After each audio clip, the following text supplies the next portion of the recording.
Supreme court ने शुक्रवार को झारखंड सरकार से कहा कि देवघर स्थित ऐतिहासिक बाबा वैद्यनाथ ज्योतिर्लिंग मंदिर और बासुकीनाथ स्थित बाबा बासुकीनाथ मंदिर को फिर से खोलने पर विचार करे।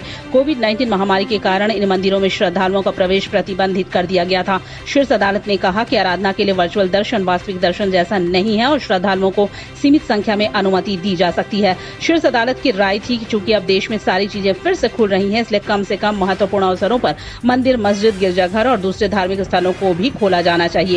Justice Arun Mishra, Justice B R. Gavai और जस्टिस कृष्ण मुरारी की पीठ ने बीजेपी सांसद निशिकांत दुबे की याचिका पर इन ऐतिहासिक मंदिरों को फिर से खोलने और वर्चुअल दर्शन की बजाय देवघर में श्रावणी मेला आयोजित करने की अनुमति देने से इनकार करने के झारखंड हाईकोर्ट के 3 जुलाई के आदेश में हस्तक्षेप करने से इनकार कर दिया। पीठ ने इस संबंध में दायर याचिका का निस्तारण करते हुए झारखंड हाईकोर्ट से कहा कि जब देश में चीजें खुलनी शुरू हो गई हैं, तो उसे मंदिरों को खोलने पर विचार करना चाहिए। दुबे के वकील का कहना था कि प्रशासन मंदिर में 30,000 पंडितों को अनुमति दे रहा है, लेकिन श्रद्धालु अंदर नहीं जा सकते। पीठ ने इस पर अप्रसन्नता व्यक्त करते हुए झारखंड सरकार की ओर से पेश वरिष्ठ वकील सलमान खुर्शीद से सवाल किया कि इस तरह से श्रद्धालुओं को अलग रखने की अनुमति कैसे दी जा सकती है।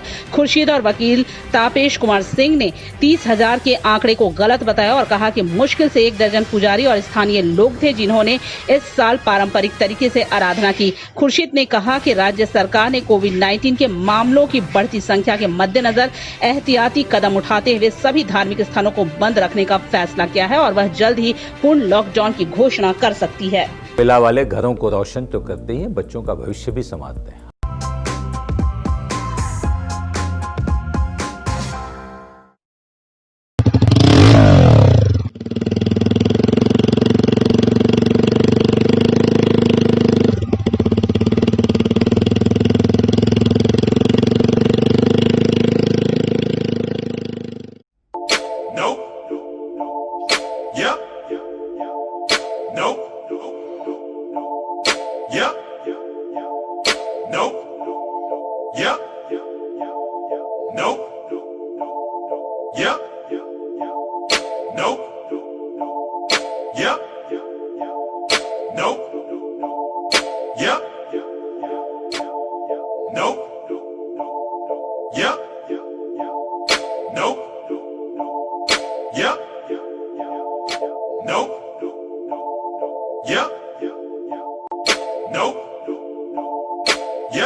लोगों के घर में झांकना छोड़िए मखीजा, तू भी अपने घर में सेफ पेंटिंग करा ले।